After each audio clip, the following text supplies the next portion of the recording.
राम राम दोस्तों, मैं सिया आप सभी का स्वागत करती हूँ हमारे चैनल हरे राम में। आज मैं आप सभी के सामने प्रस्तुत करने जा रही हूँ गीता का अध्याय 15, जिसका शीर्षक है पुरुषोत्तम योग। तो चलिए भगवान श्री कृष्ण का नाम लेते हुए शुरू करते हैं अध्याय 15। बोलिए मेरे साथ, जय श्री कृष्ण। श्री भगवान बोले, ऊपर की ओर मूल वाले तथा नीचे की ओर शाखा वाले जिस संसार रूप पीपल वृक्ष को प्रवाह रूप से अव्यय कहते हैं और वेद जिसके पत्ते हैं, उस संसार रूप वृक्ष को जो जानता है वह सारे वेदों को जानने वाला है।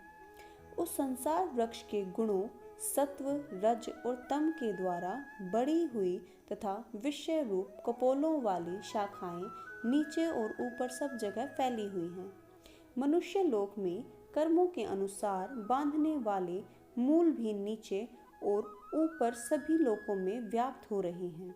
इस संसार वृक्ष का जैसे रूप देखने में आता है वैसा यहाँ विचार करने पर मिलता नहीं, क्योंकि इसका न तो आदि है और न ही अंत है और न स्थिति ही है।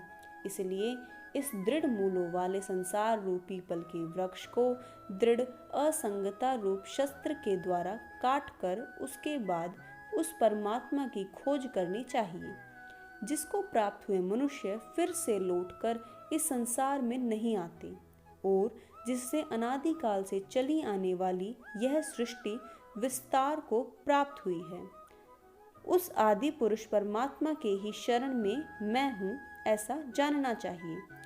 जो अपनी दृष्टि से मान और मोह से रहित हो गए हैं, जिन्होंने आसक्ति से होने वाले दोषों पर विजय प्राप्त कर ली है, जो नित्य निरंतर परमात्मा में स्थित हैं, जो सभी कामनाओं से रहित हैं, जो सुख दुख नामक द्वंद्वों से मुक्त मोह सहित साधक उस अविनाशी परमात्मा को प्राप्त होते हैं। उस परम पद को न तो सूर्य, न चंद्र और न ही अग्नि प्रकाशित कर सकती है, और जिसको प्राप्त होकर मनुष्य लौटकर संसार में नहीं आते, वही मेरा परम धाम है। इस संसार में जीव बना हुआ आत्मा मेरा ही सनातन अंश है। वह प्रकृति में स्थित मन और पांचों इंद्रियों को अपना मान लेता है। जैसे वायु गंध के स्थान से गंध को ग्रहण करके ले जाती है, ऐसे ही शरीर आदि का स्वामी बना हुआ जीवात्मा भी जिस शरीर को त्यागता है, वहां से इन मन सहित इंद्रियों को ग्रहण करके फिर जिस शरीर को प्राप्त होता है उसमें चला जाता है। यह जीवात्मा मन का आश्रय लेकर ही स्रोत, नेत्र तथा त्वचा, रसना और घ्राण इन 5 इंद्रियों के द्वारा विषयों का सेवन करता है। शरीर को छोड़कर जाते हुए या दूसरे शरीर में स्थित हुए को अथवा विषयों को भोगते हुए भी गुणों से युक्त जीवात्मा के स्वरूप को अज्ञानी मनुष्य नहीं जानते। केवल ज्ञान रूपी नेत्रों वाले ज्ञानी मनुष्य ही जानते हैं। यत्न करने वाले योगी जन भी अपने आप में स्थित इस परम तत्व को जानते हैं, लेकिन जिन्होंने अपने हृदय को शुद्ध नहीं किया है, ऐसे अज्ञानी मनुष्य यत्न करने पर भी इस आत्मा को नहीं जानते। सूर्य को प्राप्त हुआ जो तेज सारे संसार को प्रकाशित करता है, और जो तेज चंद्रमा में है और जो तेज अग्नि में है, उस तेज को तू मेरा ही जान। मैं ही पृथ्वी में प्रवेश करके अपनी शक्ति से सभी प्राणियों को धारण करता हूँ और रस स्वरूप चंद्रमा होकर सभी औषधियों को पुष्ट करता हूँ। प्राणियों के शरीर में रहने वाला मैं प्राण अपान से युक्त वैश्वानर जठर अग्नि होकर 4 तरह के अन्न को पचाता हूँ। मैं ही सभी प्राणियों के हृदय में स्थित हूँ तथा मुझसे स्मृति, ज्ञान और अपोहन, संशय आदि दोषों का नाश होता है। सारे वेदों के द्वारा मैं ही जानने योग्य हूँ। वेदों के तत्व का निर्णय करने वाला और वेदों को जानने वाला मैं ही हूँ। इस संसार में क्षर यानी नाशवान और अक्षर यानी अविनाशी, ये दोनों तरह के ही पुरुष हैं।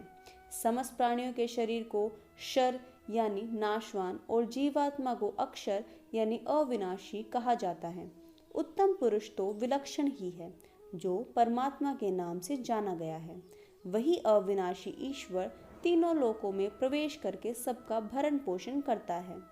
कारण यह है कि मैं अक्षर से अतीत हूँ और अक्षर से भी उत्तम हूँ, इसलिए इस लोक में और वेद में पुरुषोत्तम नाम से प्रसिद्ध हूँ।